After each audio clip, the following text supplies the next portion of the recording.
अब मान लीजिए इसी पे आधारित मोल प्रभाज पे आधारित अपन एक क्वेश्चन बनाते हैं। क्या बनाते हैं बच्चों? एक क्वेश्चन बनाते हैं। यदि 90 ग्राम जल में 40 ग्राम NaOH घुला है, NaOH घुला है, तो दोनों घटकों के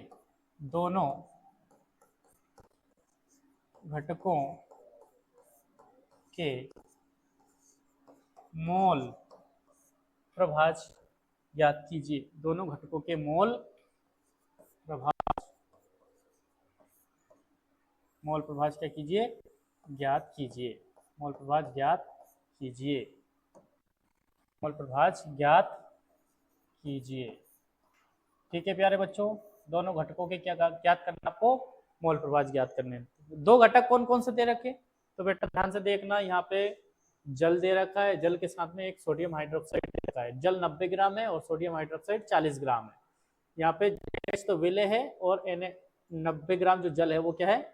विलायक है। ठीक है, अब बच्चों देखो, मोल प्रभाज ज्ञात करने के लिए आपको क्या ज्ञात होना चाहिए कि हमने यहाँ पे जो बात करी थी वो किन की बात करी थी? मोलों की संख्या की बात करी थी। किसकी बात करी थी? मोलों की संख्या।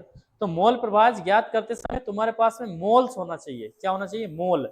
मोल होगा तभी आप मोल प्रभाज निकाल पाओगे, नहीं तो है ना वजन से नहीं निकाल सकते, भार से नहीं निकाल सकते। ठीक है, तो इसके लिए क्या करेंगे देखना थोड़ा सा बोर्ड पे। आपको मोल निकालना है बच्चों। क्या निकालना है? मोल। तो क्या दिया बच्चों? जल H2O। यहाँ पे सॉल्यूशन करके ऐसे लिखना है, H2O के मोल निकालते हैं। तो बच्चों क्या करना है आपको? भार में अणुभार का भाग देना है। भार में काय का भाग देना प्यारे बच्चों? अणुभार का भाग देना। अणुभार सभी का होता है, जैसे जल का 18 होता है, NaOH का 40 होता है। मैं निकाल के बता देता हूँ। जैसे बच्चों H2O है, ऑक्सीजन का अणुभार परमाणु भार 16 होता है, हाइड्रोजन का 1 होता है, लेकिन 2 हाइड्रोजन है तो 18 तो जल का हो गया। और NaOH का निकाल, तो देखो ये अणुभार निकालना मैंने प्रीवियस वीडियो में सिखाया था। सोडियम विषम संख्या है तो डबल करके एक और जोड़ देते हैं, 23। ऑक्सीजन के लिए 16 और हाइड्रोजन के लिए 1, तो क्या कर देंगे? 40। यानी कि NaOH का अणुभार 40 और जल का कितना है? 18। ये तो अणुभार है। H2O के मोल निकाले तो बच्चों H2O का भार देखिए पहले, तो भार कितना दे रखा? 90। तो ऊपर कितने लिख देंगे? 90। और अणुभार कितना होता है जल का? 18।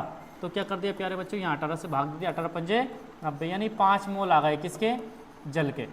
ठीक है, दूसरा किसका देखना बच्चों? NaOH के मोल। NaOH के मोल।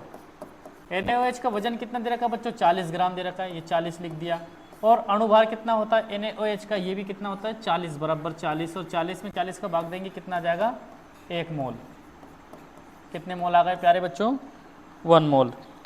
ठीक है, अब देखना, ध्यान से सुनना मेरी बात। अब अपन को मोल प्रभाज दोनों का निकालना है। किसका? H2O का मोल प्रभाज। H2O का मोल प्रभाज। H2O का क्या निकालना प्यारे बच्चों? मोल प्रभाज निकालना है। तो मैंने आपको बताया था मोल प्रभाज जब भी निकालते हैं नाम, तो मोल प्रभाज जिसका निकालते हैं उसके मोल ऊपर लिखते हैं और टोटल मोल कहाँ लिखते हैं प्यारे बच्चों? नीचे लिखते हैं।